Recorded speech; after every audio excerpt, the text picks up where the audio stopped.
Merci à la session OEME de la CFU qui nous a offert cette occasion de nous retrouver pour échanger sur le thème Femmes des médias et exigences du métier. Et tout à l'heure, dans les différentes allocutions, l'accent a été mis sur le rôle primordial de la femme, tant dans sa famille que dans la société. Et donc, on peut tous dire que le rôle de la femme n'est plus à démontrer, tant elle marque de son empreinte le développement tant de la personnalité de sa progéniture que le développement de la société.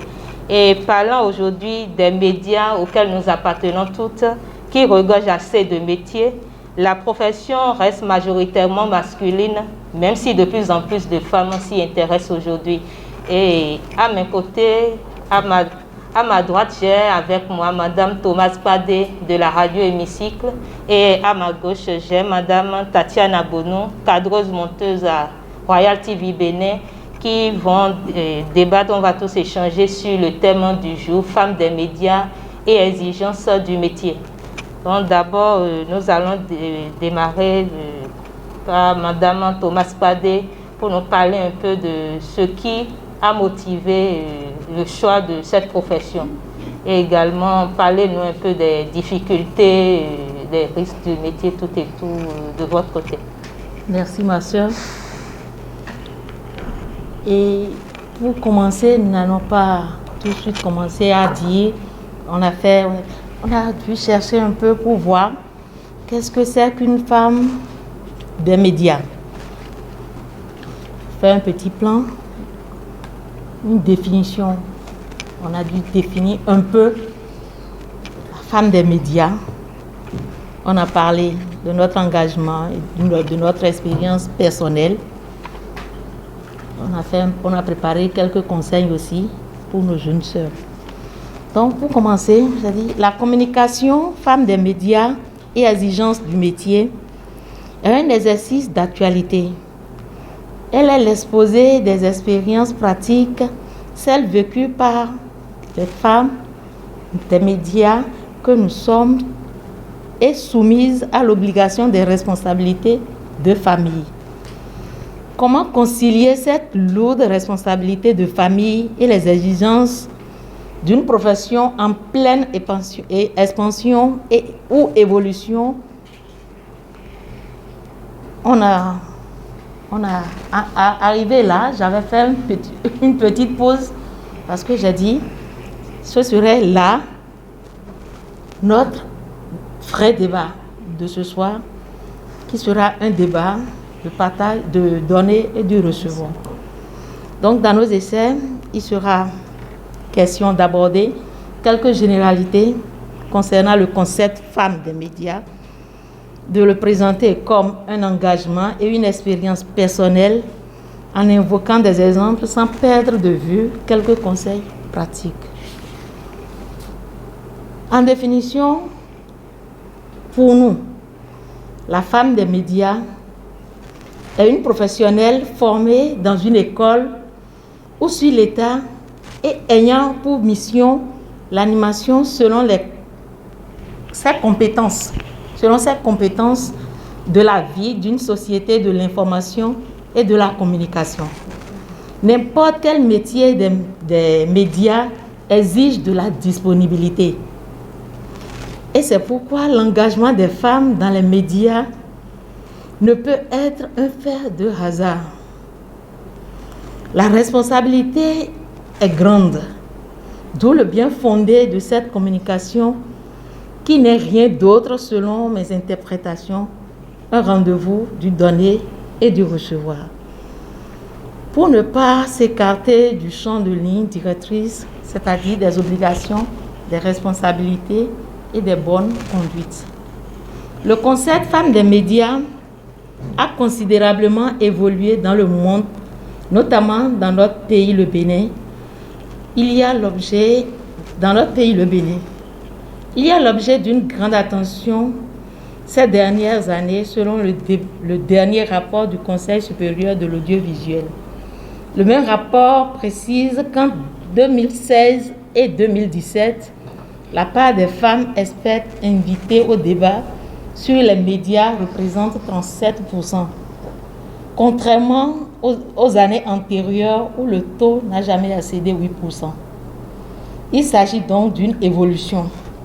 Cette performance, entre autres raisons, est le fait de la mondialisation et des effets positifs des nouvelles technologies de l'information et de la communication. Ce qui donne un coup de fouet historique à ce que nous faisons. À la promotion de la femme malgré leur présence déséquilibrée dans les médias. Quand on parle de médias, écrits, visuels ou électroniques. Un fait que la conférence de Beijing en 1995 sur la femme a abordé dans le sens de tracer des pistes d'une lutte favorable à l'autonomisation et à l'émancipation des femmes. Le développement des compétences techniques et des connaissances était le fondement de toutes les réflexions de cette conférence pour que nous-mêmes ayons les moyens de faire échec aux images négatives que regarde la promotion de la femme dans tout son ensemble. Par rapport à la femme des médias, une question d'engagement et d'expérience personnelle. On va ramener ça à nous-mêmes. Le métier des médias ou de l'information et de la communication exige des qualités en rapport à la curiosité, à la créativité, à la capacité d'écoute, la rigueur de soi-même, la passion du domaine d'activité et du professionnalisme.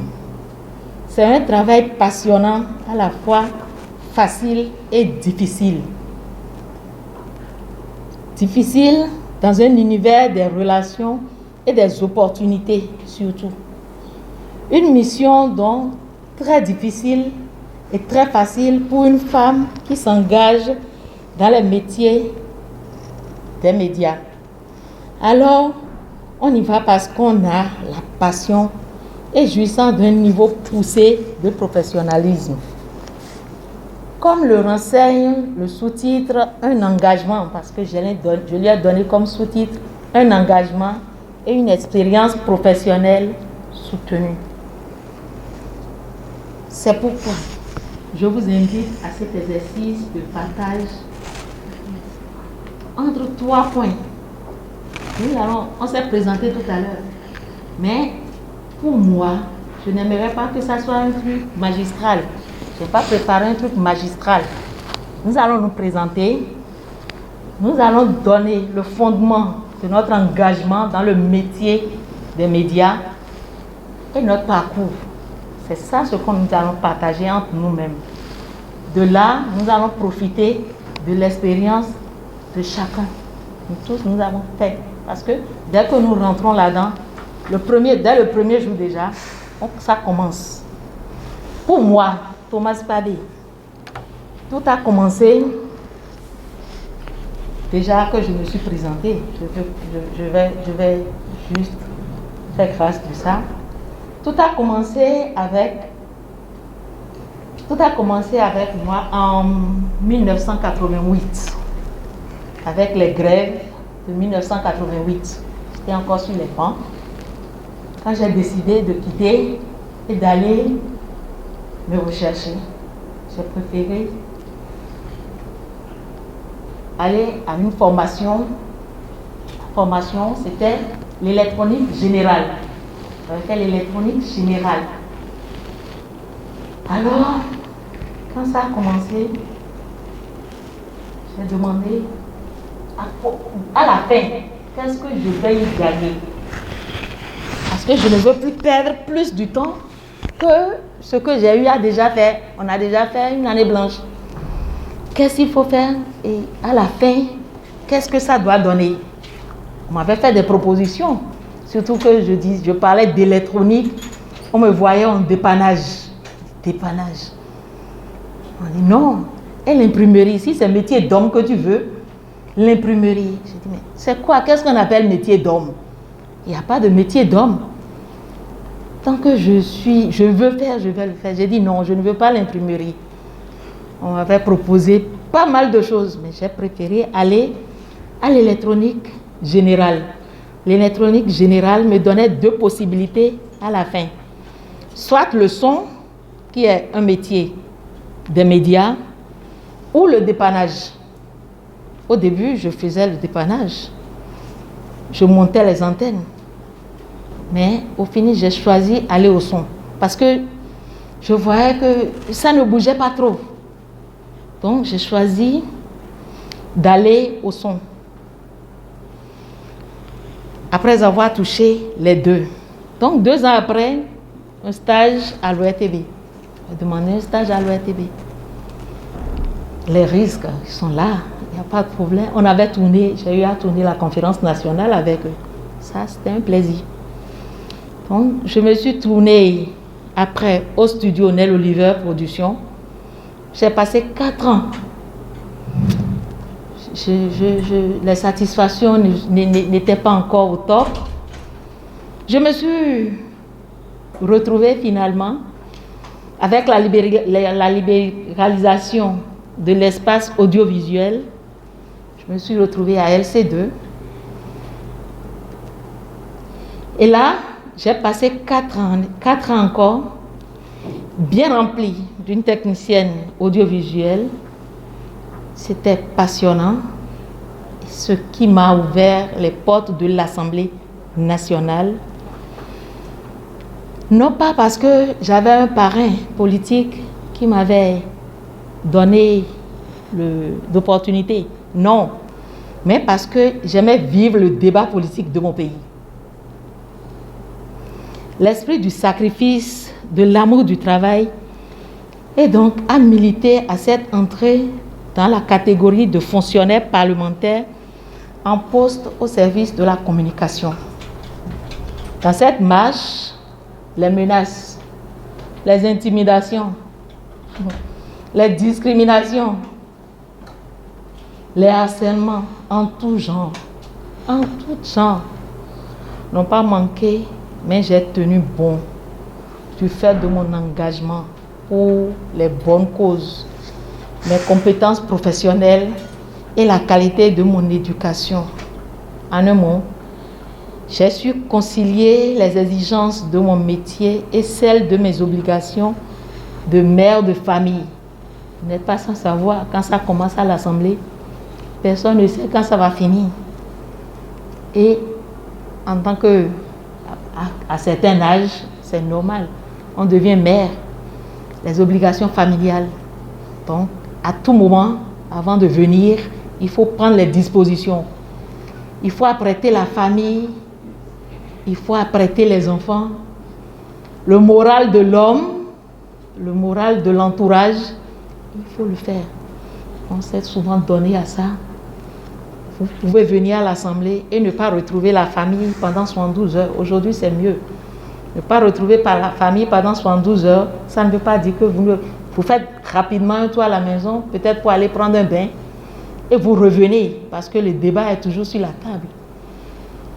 Et moi, à ce moment-là, c'est peut-être tous les week-ends d'abord, c'est préparer toute une semaine. Parce qu'avec le tour que j'ai eu à faire au RTB, Studio Nel, tout ça, je n'aime pas vite commencer à faire d'enfants. Mes enfants sont encore très jeunes. Donc, au moment où j'étais à l'Assemblée, mes enfants étaient encore petits. J'avais des petits-enfants. Donc, il faut apprêter. Je n'avais pas de bonne, parce que...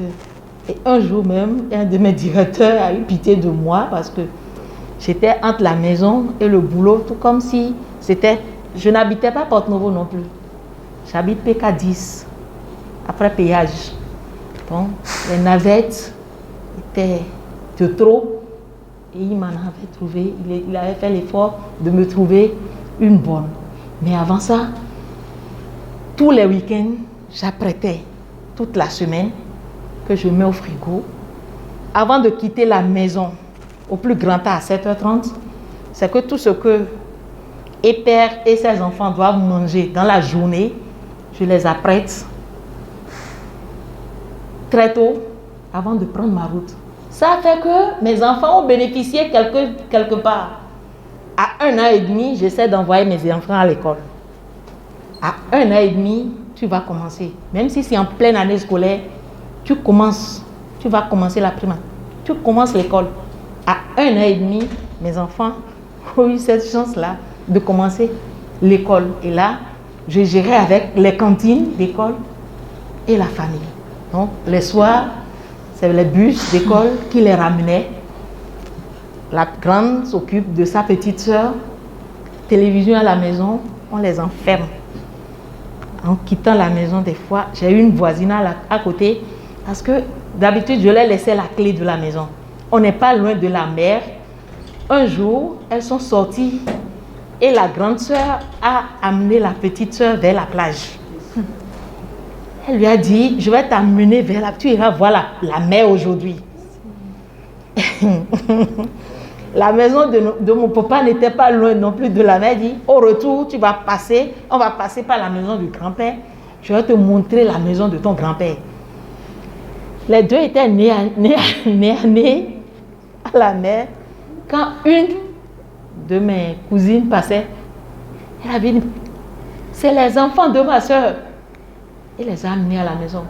Et depuis ce jour-là, j'ai négocié avec la voisine qui est à côté. Dès qu'elle rentre, on les enferme et on garde la clé. Donc la télévision a contribué. On les laisse là à la télé. Et quand je suis au bureau,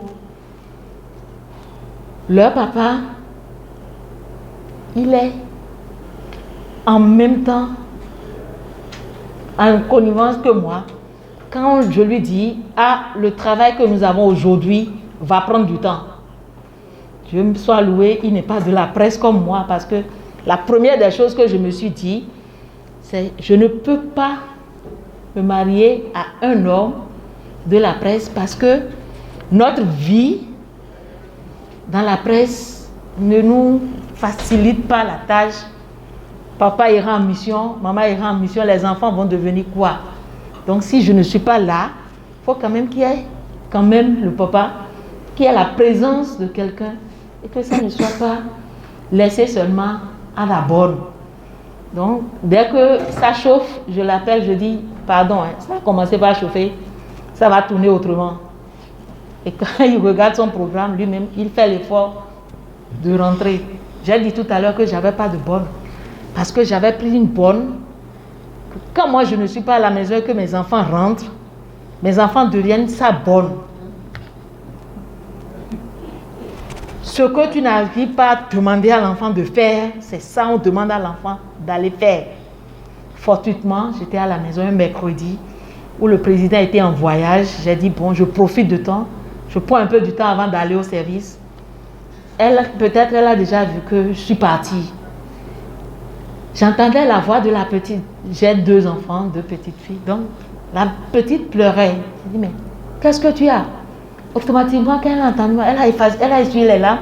Elle a dit non. J'ai dit, mais je vais te taper. Et quand ta maman va rentrer, tu vas lui raconter ton problème. En même temps, tu vas lui dire que j'étais tapée. C'est quand j'ai dit ça, elle a dit non, que elle a faim. Et elle a demandé à la bonne de lui donner à manger. Elle a refusé. Une maman, hein? Une maman.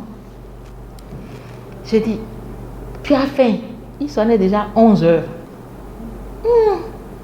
En même temps, j'ai laissé la douche. Je suis rentrée à la cuisine.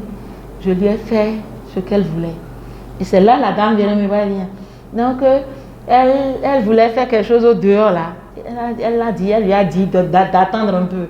Alors que cette petite, elle a, dès son bas âge, elle a déjà un truc de prise de gaz. Donc, elle a déjà un débit d'ulcère qu'elle en souffre. Donc, on évite ça pour que ça ne se déclenche pas. Et quand j'ai fini, la petite me disait, quand sa grande soeur va rentrer, c'était pratiquement la veille du CEP. Quand sa grande soeur va rentrer tout à l'heure, que c'est comme ça, elle va lui dire, si la grande soeur demande à manger, elle va lui dire d'aller trouver ce qu'elle a préparé avant de partir. Alors que c'est sa présence qui m'a empêché, parce que quand elle était venue, je continuais toujours de préparer. Ça lui donnait des frustrations. Elle me dit que non, elle ne peut pas être là et que moi, je prépare très tôt le matin à 6 heures avant de partir, alors que les enfants doivent manger à midi. Je dis, c'est de mes habitudes. Elle dit non, que ceci ou ça. Bon, des fois, je lui laisse parce que je dis, je te laisse alors la nourriture des enfants de midi. Et je pars. Ma fille rentre à midi, on lui dit, va manger ce que tu as laissé avant d'aller à l'école. Je dis ça. Mais quand tu rentres le soir, tu les vois, elles se jacassent. Donc pour toi, tu vas dire, c'est la belle vie. Les gens du quartier ont constaté, me dit, mais la dame là, c'est ce que tu n'aimes pas qui se passe chez toi. Hein. Quand tu me dis ça, je te ramasse comme c'est pas permis. Parce que quand je les vois ensemble, c'est pas ce que j'entends au dehors. Mais quand j'ai vu ça là ce jour, j'ai dit, mais qu'est-ce qu'on fait? C'est les enfants même qui ont dit non. Elle n'a qu'à partir, elle ne veut plus de bonne. J'ai dit, ok, maintenant on fait quoi? Elle dit non, on va t'aider autant qu'on peut. Donc on a repris nos activités. On a commencé. Ça fait aussi que les enfants, vite, ont commencé par aller aussi à la cuisine. À l'école, oui, mais à la cuisine aussi. À 5 heures, viens les voir, elles se lèvent, c'est elles-mêmes qui font. Elles préparent ce qu'elles doivent aller manger à l'école. Et elles prennent leur route tranquillement. Le soir, on se retrouve et la famille prend encore son coup.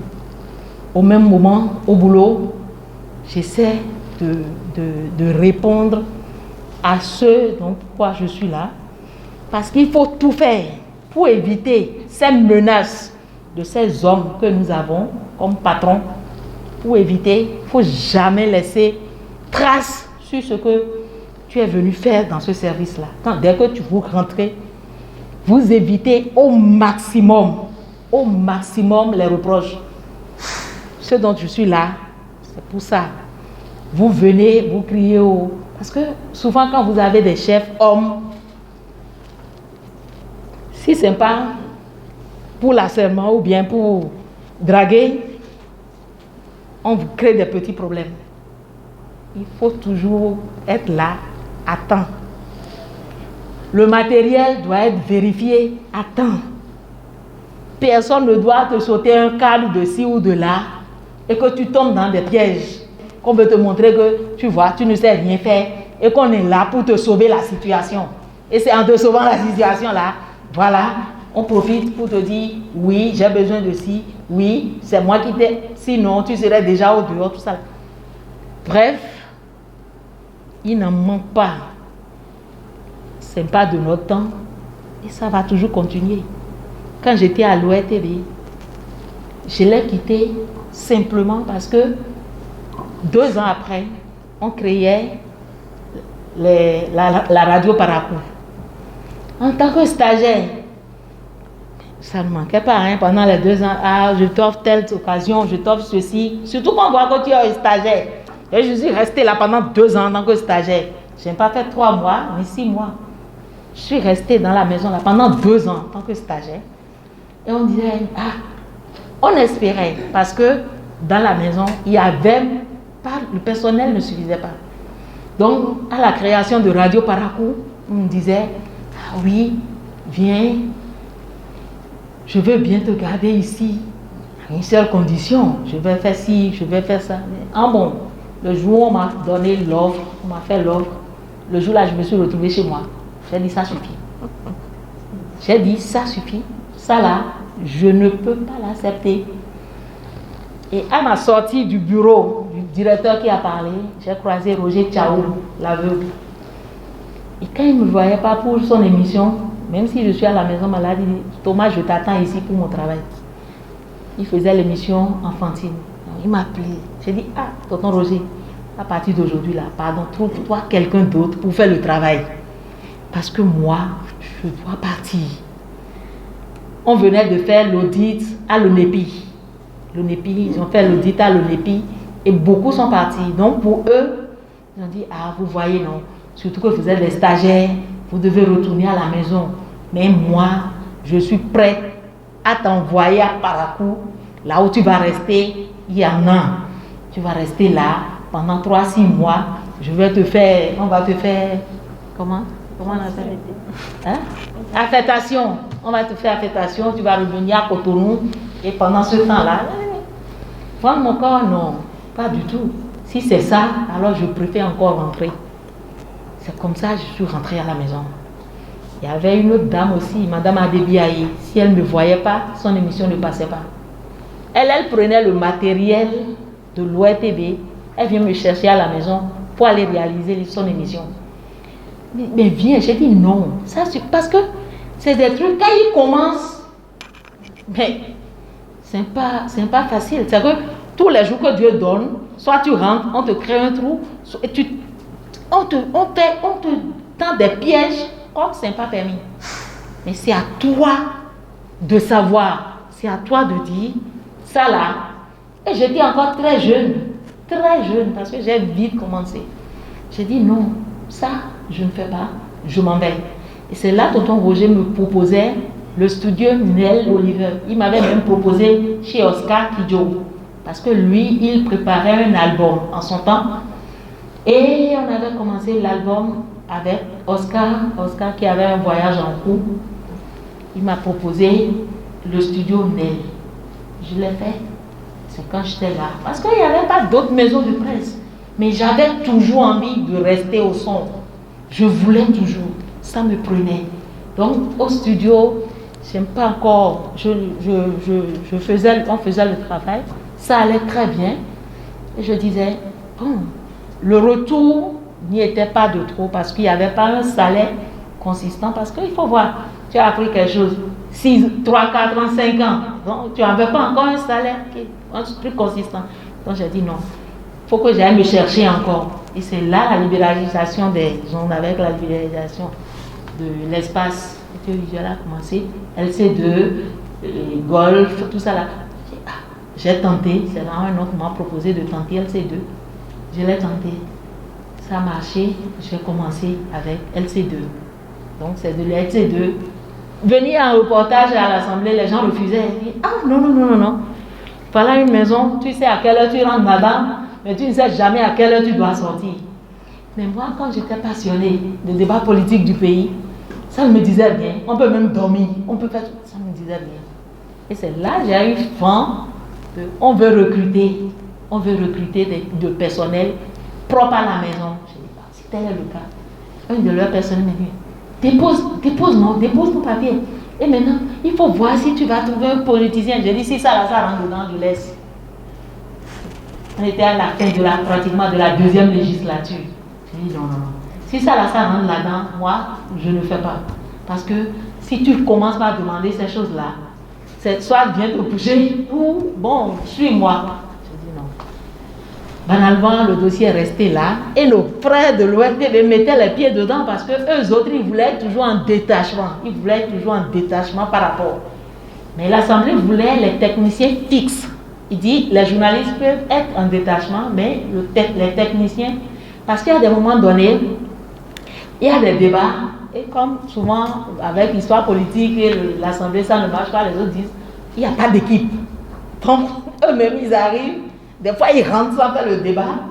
Ou des fois, donc, ils ont dit, nous voulons notre équipe technique. Avec l'équipe technique, nous aurons, quoi qu'on dise, l'événement sur bande. On peut diffuser quand on veut. Donc, c'est ce qui a fait que la deuxième législature, finalement, n'a pas pu recruter. La troisième est venue. Troisième, les autres, ils ont commencé du début. Ça a traîné, et c'est pratiquement à la fin de la troisième législature qu'ils ont trouvé, leur formule pour recruter. Parce qu'au début, il y avait aussi, ceux qui ont de parrain et ceux qui n'ont pas de parrain. Ceux qui ont de parrain ne donnaient pas, on voulait recruter 2 personnes. Mais les 2 personnes, les parrains qui donnaient les 2 personnes, n'avaient que cadreur photographe. Moi, j'avais fait le son, j'avais fait le montage. En tant que j'avais commencé avec LC2, j'ai fait le montage. Donc, je fais le son, je fais le montage.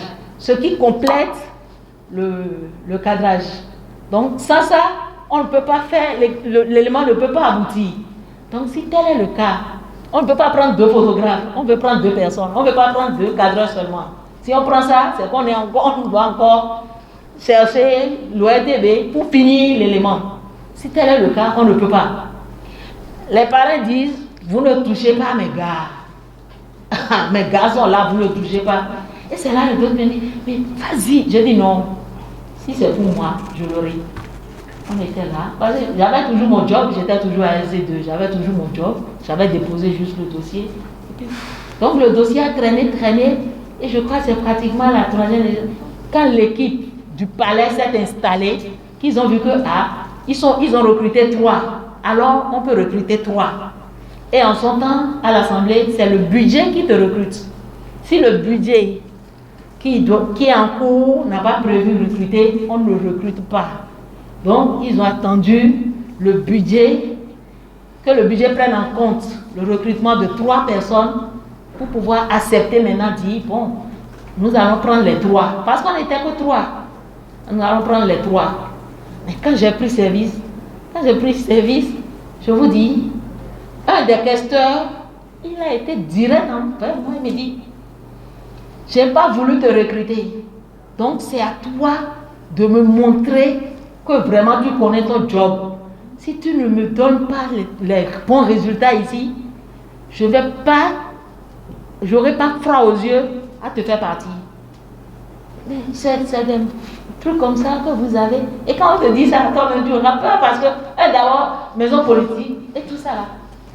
Mes chers, il n'y a pas de problème. On ne va pas en finir. Parce qu'on commence ce débat là. Ça ne finit jamais. Parce que si on va aller avec les détails de chaque maison que j'ai eue, ça ne va pas, on ne va pas finir ça. Merci à vous, Madame Fadé, pour le partage des expériences. Nous allons maintenant, avec Madame Tatiana Bourdon, parler de ce qui vous a motivé à embrasser cette profession, surtout que souvent, en tant que technicienne, on dit que c'est un métier d'homme. Qu'est-ce qui vous a motivé à embrasser le métier? Vous êtes cadreuse, monteuse. Qu'est-ce qui vous a motivé? Parlez-nous un peu des difficultés. Et également, est-ce qu'avec les confrères hommes sur le terrain, est-ce que vous avez des difficultés également? Merci Madame la modératrice. Une fois encore, bonsoir chers consoeurs.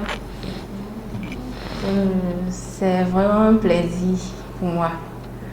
Parce que c'est vrai, je viens de... je n'ai pas encore assez d'expérience, mais j'essaie de partager les quelques années déjà faites dans le métier avec eux. Je dirais que ça a commencé en 2015, après l'invalidation de l'année sur le campus. Et d'abord en 2014, après le bac, je disais à mes parents que j'avais de la passion pour l'audiovisuel, surtout la caméra. Parce que c'était rare de voir des femmes derrière la caméra, surtout dans les chaînes de télévision. Et c'était ce qui m'a le plus motivée. Et je me suis rapprochée d'eux. Et ils n'étaient pas d'accord parce que, bon, une femme, pourquoi c'est après le bac, tu laisses tu ne peux pas continuer les études sur le campus, c'est la caméra. Toi qui as un niveau, il y a l'un de mes parents qui me disait même, toi tu as le bac à 2, mais pourquoi c'est la caméra que tu préfères? Et je disais à mon père que bon, c'est pas parce que lui, il a fait la philosophie que je dois suivre ses pas. Parce que c'est d'abord une passion. Et je préfère aimer ce que je fais que de plaire aux parents et ne pas vivre de ce que je faisais. C'était ma motivation. Et quand j'ai commencé le campus en 2014, en 2015, il y avait l'invalidation. Donc je suis retournée parce que mon papa devait aller à la retraite. Et il fallait, avec les moyens, comment commencer la formation et terminer. Donc il a dû m'appeler, de venir et de lui dire maintenant ce que j'aimerais faire. Et je suis revenue sur le même métier, le même choix. Donc il a compris que c'était vraiment une passion et qu'il était temps de me laisser de continuer la formation. J'ai commencé en 2015. En 2016, j'ai commencé avec les stages. Et Ce n'était pas du tout facile.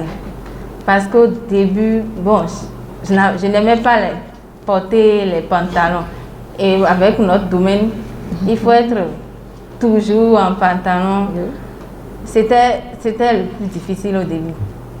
Parce que quand tu te mets en pantalon, et d'abord avec ma corpulence, quand tu es au bord de la voie, que les hommes passent, ou bien vous êtes sur le terrain, c'est toi d'abord. On ne regarde même pas ce que tu fais, mais c'est la forme qui les intéresse.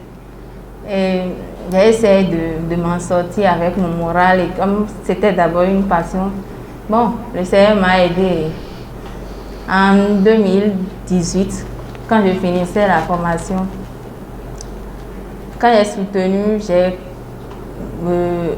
dans le même temps, il y avait le ETB qui, avec les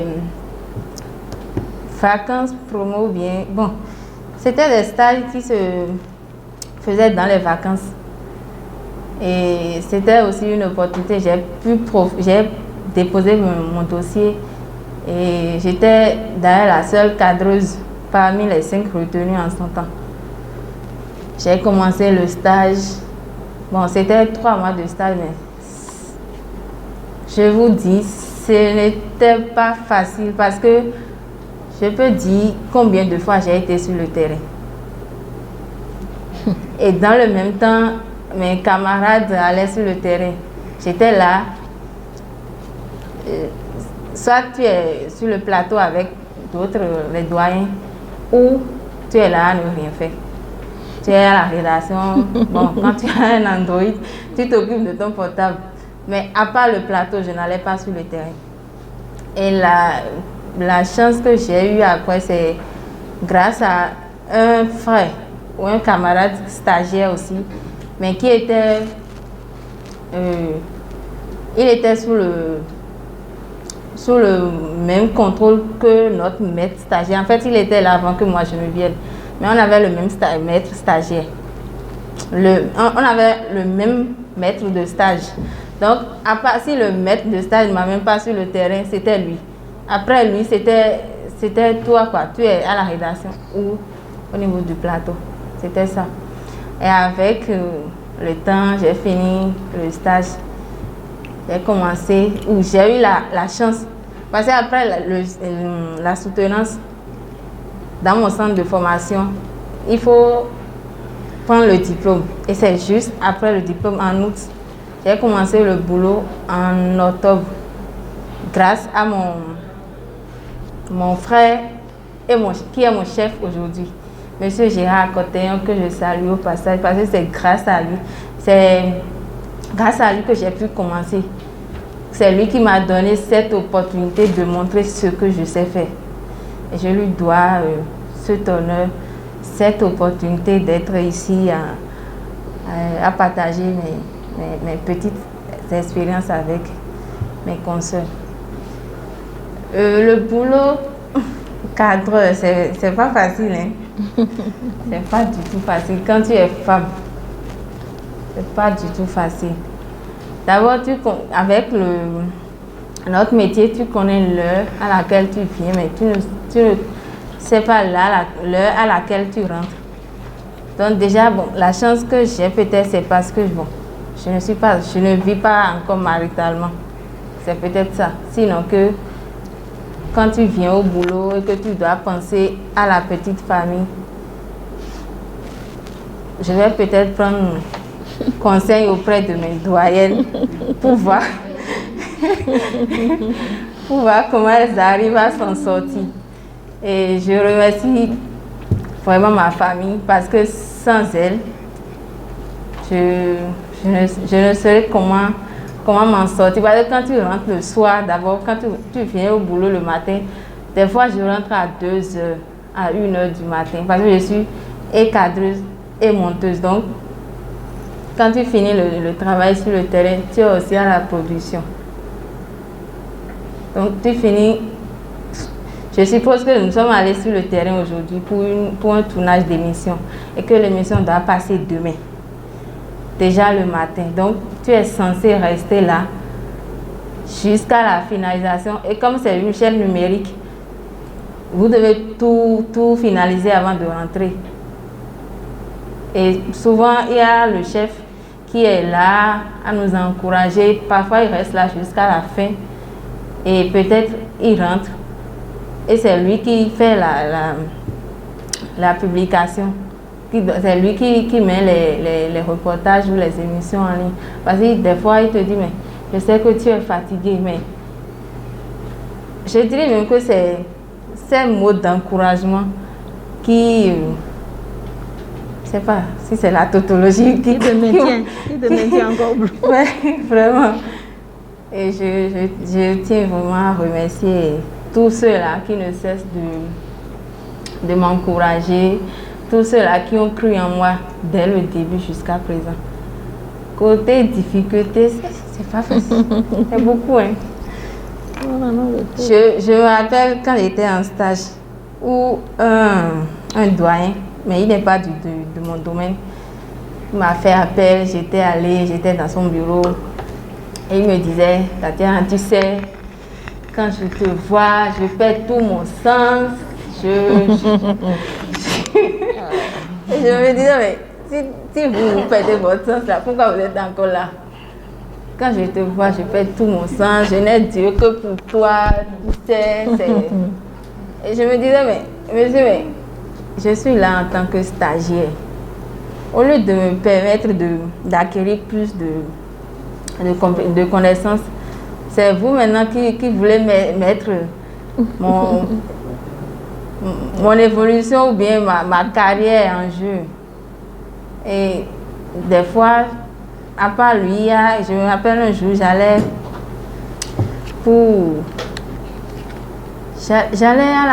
pas à la production, mais je devais aller remettre la carte parce qu'il y a l'un des doyens qui était rentré du reportage, je devais aller donner la carte. Et un doyen m'a suivi. Il m'a suivi. Et il était dans les escaliers. Il m'attendait. Il attendait parce que moi j'étais allée à l'étage. Donc il attendait là pour que je rentre. Mais il me suivait parce que c'était pas la première fois. Il m'avait déjà fait des avances et j'avais refusé, mais il insistait. Mais je ne pouvais même pas le dire à mon maître de stage.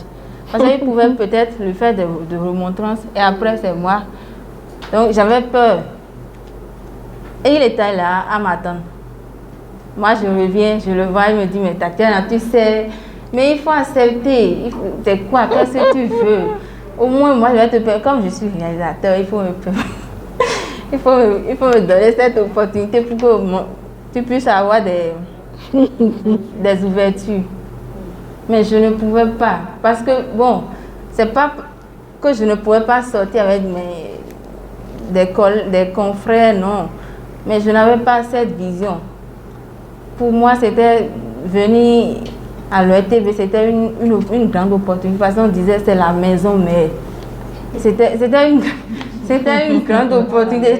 J'étais fière.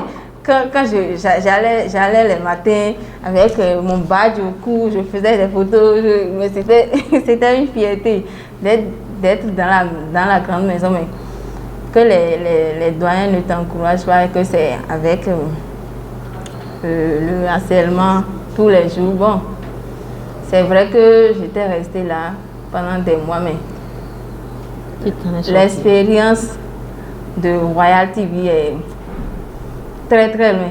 Et quand je suis partie, ils nous ont appelés. Ils ont choisi 3 personnes parmi les stagiaires. J'ai refusé, j'ai décliné l'offre parce que je vais continuer avec le harcèlement.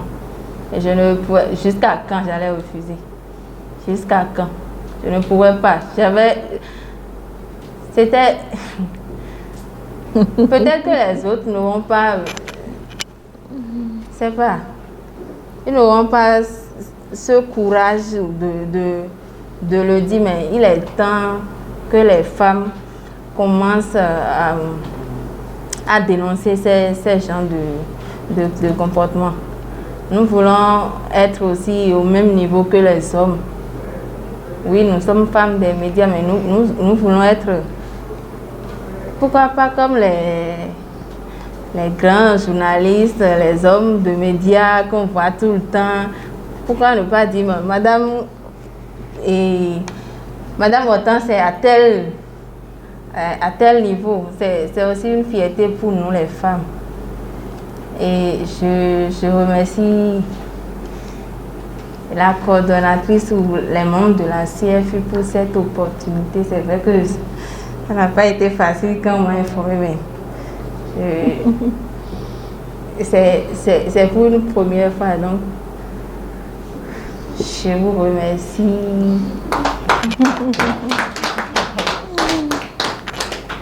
Tout à l'heure, je disais, quand Tatiana Bono est sur le terrain avec les collègues cadreurs, comment ça se passe? Quand les cadreurs hommes vous voient sur le terrain avec eux, comment ça se passe? Comment vous échangez? Comment ils vous perçoivent? Merci, madame. Bon, entre collègues, le début c'était difficile parce que j'étais nouvellement venue, j'étais stressée, j'étais dans mon coin. Mais avec le temps, ça a changé. Et c'est d'abord une fierté pour moi. Parce que quand vous allez sur le terrain, ou quand je vais sur le terrain, que je suis la seule femme cadreuse, c'est une fierté pour moi. C'est une fierté, sincèrement. Ça se passe bien entre nos collègues.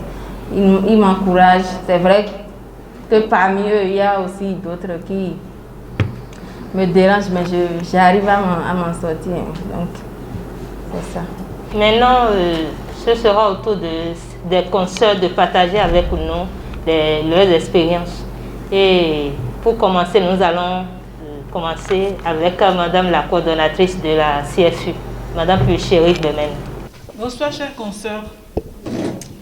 Moi, j'avais déjà partagé mon expérience avec plusieurs consoeurs à Cotonou et ailleurs. Mais ce que je tiens à dire, comme l'ont dit mes prédécesseurs, c'est qu'il faut avoir le sens du militantisme, il faut avoir le sens du courage et il faut avoir le sens du partage. Le militantisme, parce que le plus souvent, quand on dit aux femmes de venir à des réunions, de venir même en reportage, ce n'est pas facile pour elles d'avoir un comportement de spontanéité. Il faut que le red chef ou le directeur la force d'abord avant qu'elle ne vienne sur les reportages. Ce n'est pas du tout bon. Parce que quand vous commencez et vous faites normalement ce que vous devriez faire, et on sent que vous êtes dynamique. Tatiana l'a dit tout à l'heure parce qu'elle dit elle le fait, parce qu'elle est encore jeune fille. Elle n'est pas encore sous toi, j'allais dire. Même quand elle est sous toi, elle peut le faire. C'est déjà une question d'engagement et de détermination.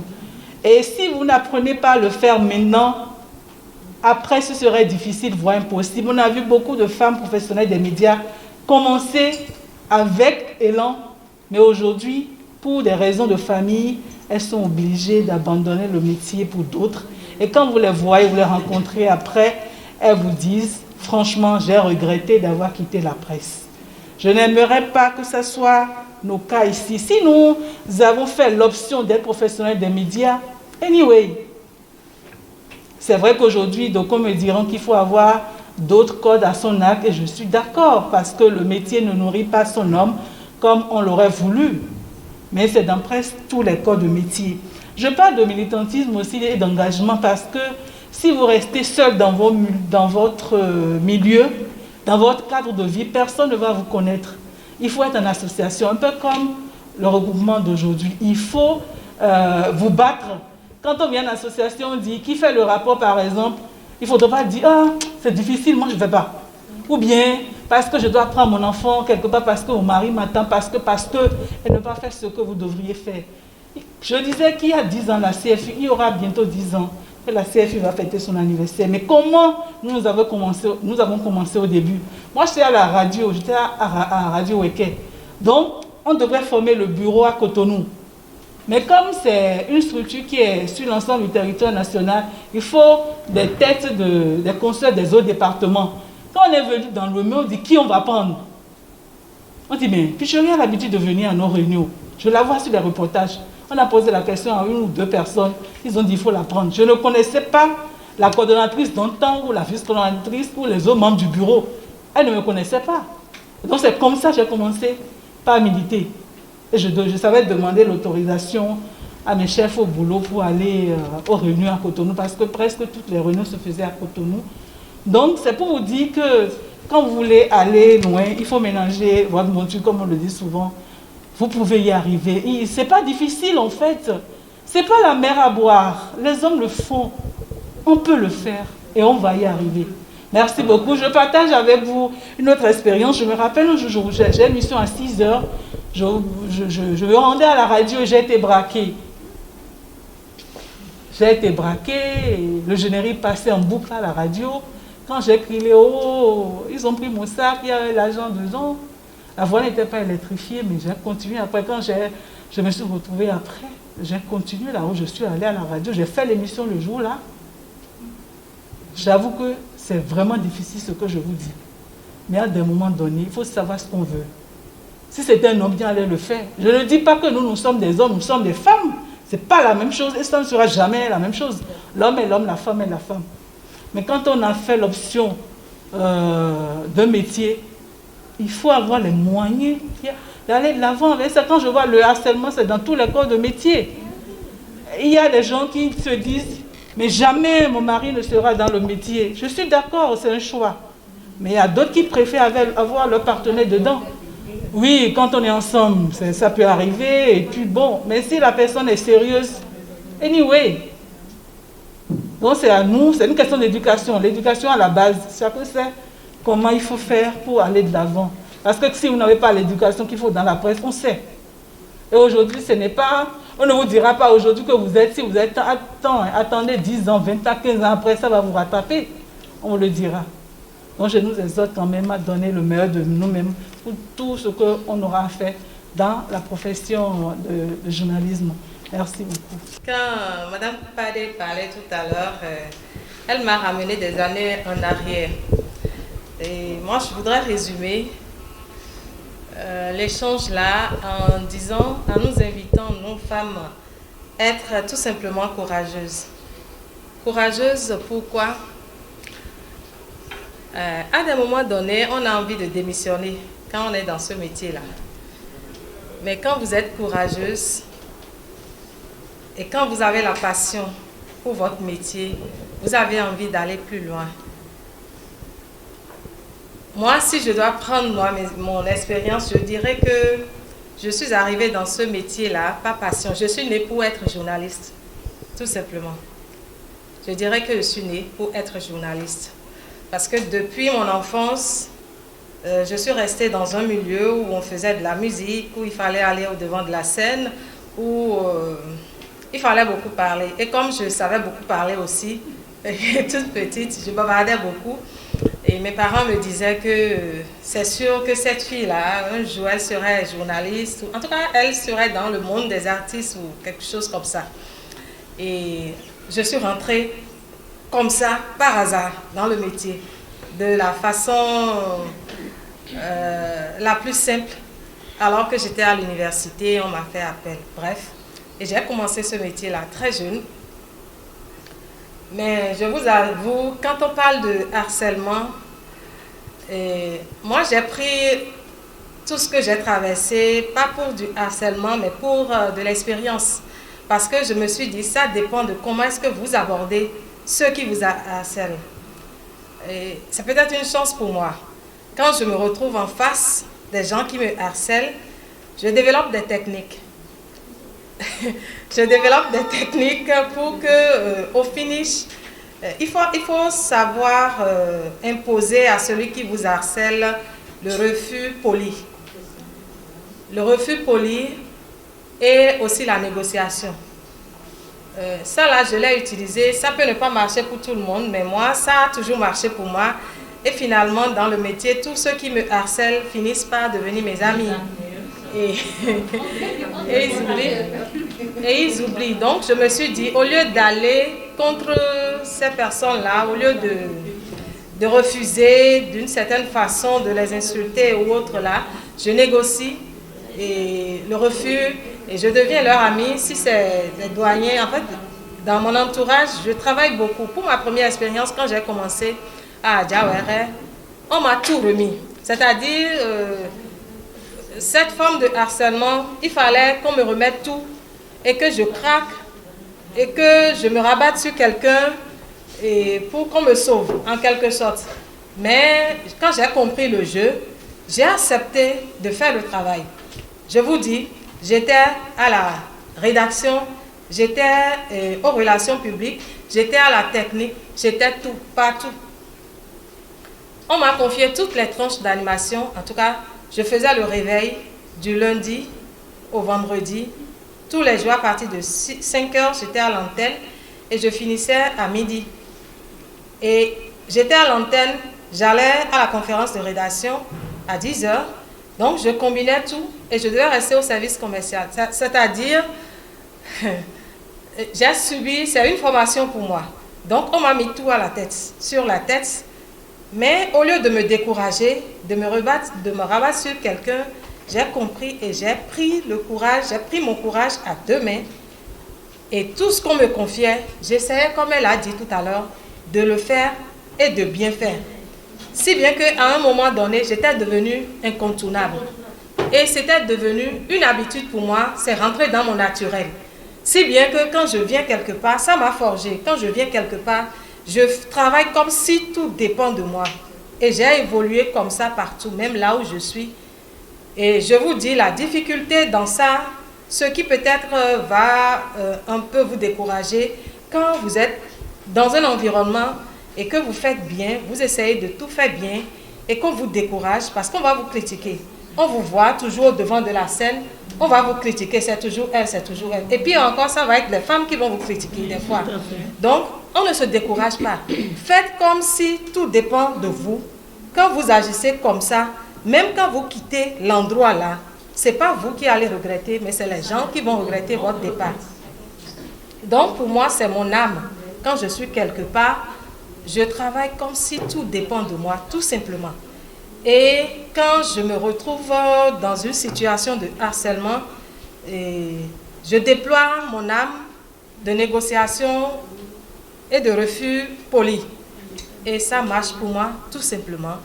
Et l'autre chose qui m'a aussi sauvée, je vais vous le dire, quand je suis rentrée dans cette... J'ai commencé en 1998. Et quand je suis entrée dans la profession, un peu avant, avec les stages, quand j'étais encore sur les bancs avant d'aller à l'université, j'avais l'opportunité d'aller sur le campus parce que mon groupe jouait souvent avec les étudiants. Mes parents avaient les instruments. Donc, les étudiants à Bomekalavi venaient et j'allais sur le campus comme si j'étais une étudiante. Donc, j'ai eu la chance de militer très tôt, de rentrer dans leur mouvement et de commencer par les suivre. Donc, ça m'a quelque part servi quand j'ai commencé par travailler. Donc, quand j'ai commencé en 98, j'étais encore à l'université. Donc, je n'avais pas un diplôme de journaliste. Et je me retrouvais dans quelques séminaires où, avec l'expérience des aînés, et tout ce qu'on leur reprochait des fois, c'était qu'elles n'étaient pas assez diplômées. Elle ne pouvait pas faire ci, elle ne pouvait pas ça, parce qu'elle n'avait pas le niveau qu'il faut. J'ai dit, bon, on ne va pas me reprocher ça là. Et quand j'ai commencé, la première chose à laquelle j'ai pensé, j'ai dit, je dois me faire former dans le domaine que j'ai embrassé. Et c'est ce que j'ai fait. C'était ma passion et je suis allée jusqu'au bout. Donc, si moi j'ai un conseil à vous donner, quel que soit le niveau que vous avez, même si c'est le BPC, il y a toujours des formations au niveau BPC, niveau bac. Et ces genres de rencontres sont des séances de formation en fait. Quand vous acceptez d'aller au séminaire, d'aller dans les formations avec vos propres sous, vous vous formez. C'est vous-même que vous formez en fait. Vous vous faites du bien vous-même. Si on vous envoie dans les séminaires, vous dites, ah, s'ils n'ont pas d'argent à me donner, je ne vais pas partir et autres. Non, moi je n'hésite pas. Quand il s'agit de sorties, d'ateliers et autres là, je finance ça moi-même. Quand à la radio, par exemple, on me dit, on m'invite pour un atelier, je disais, on me dit, ah, on n'a pas d'argent à te donner. Ce n'était pas un problème pour moi. Je pouvais sortir mon salaire et aller me faire former. Et c'est comme ça, j'ai pu aujourd'hui, en tout cas, me faire une place dans le métier. Et avec le militantisme aussi, j'ai fait beaucoup d'associations. Depuis l'UGPB, UPMB après, et la CFU, le RIF, etc. Tout ce qu'il y a. Et ça a fait que sur le plan national, j'ai eu l'opportunité d'aller faire l'étude, je ne vais pas dire étude en griffe. Dans ce militantisme-là, j'ai été remarquée. Et quand il fallait envoyer des gens se faire former à l'extérieur, l'État béninois, j'ai eu cette opportunité, j'ai eu cette chance-là.